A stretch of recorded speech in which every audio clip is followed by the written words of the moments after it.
The Golden State Warriors rejected a trade proposal from the Chicago Bulls to acquire Alex Caruso in exchange for Jonathan Kuminga, according to a report by Shams Charania.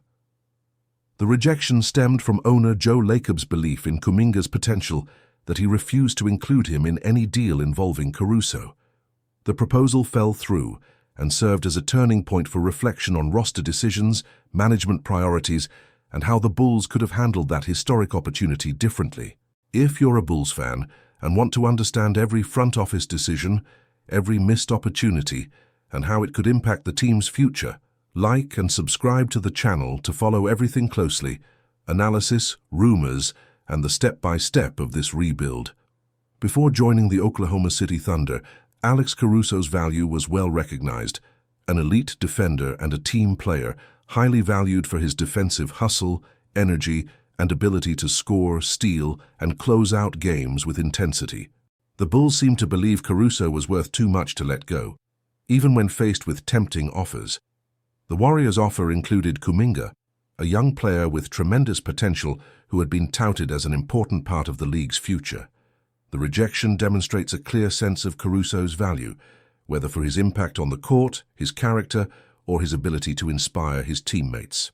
Kuminga, in turn, had been considered a trade item because many teams see him as a developing talent. Athletic, with physical ability, defensive and offensive progression, but still lacking consistency in some areas.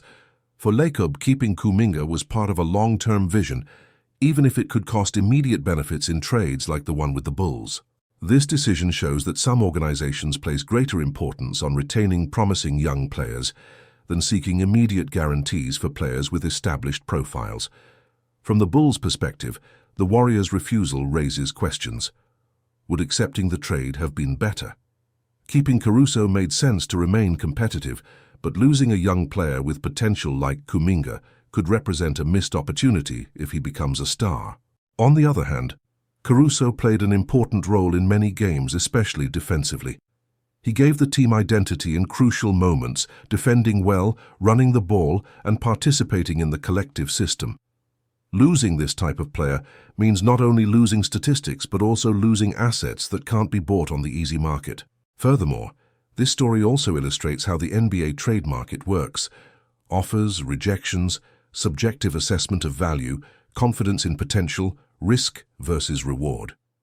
The Bulls, in making this offer, admitted they thought Kuminga was good enough to include him, but the other side was very confident in their bet. For Bulls fans, this can lead to frustration. Imagine if Kuminga had blown up and Caruso had been traded. It's also important to consider how this refusal relates to subsequent decisions. The Bulls traded Caruso and ended up swapping him for Josh Giddey. Giddey brought youth, offensive skill, and versatility, but with a different style. The comparison between Caruso and what he represented versus what Giddey can achieve will be a constant debate among fans. Was this trade worth it?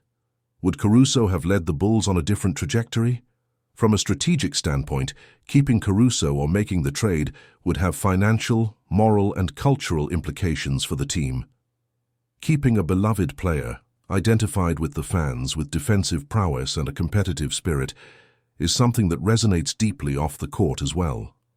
But there are times when accepting change can pave the way for new cycles. With the Warriors' refusal, the Bulls demonstrated that they value loyalty, but the risk of missing out on opportunities can be costly.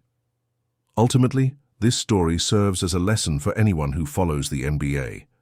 Every choice a front office makes has consequences that can be felt for years to come. Unfinished business may seem small at the time, but it can shape future directions. And the Bulls, with their young core and ambition, must learn to balance short-termism with long-term vision. If you enjoyed this analysis of Alex Caruso Kuminga and the impact of this historic rejection, leave a like, subscribe to the channel, and share your opinion. Do you think keeping Caruso was the right decision, or should the Bulls have insisted on this trade?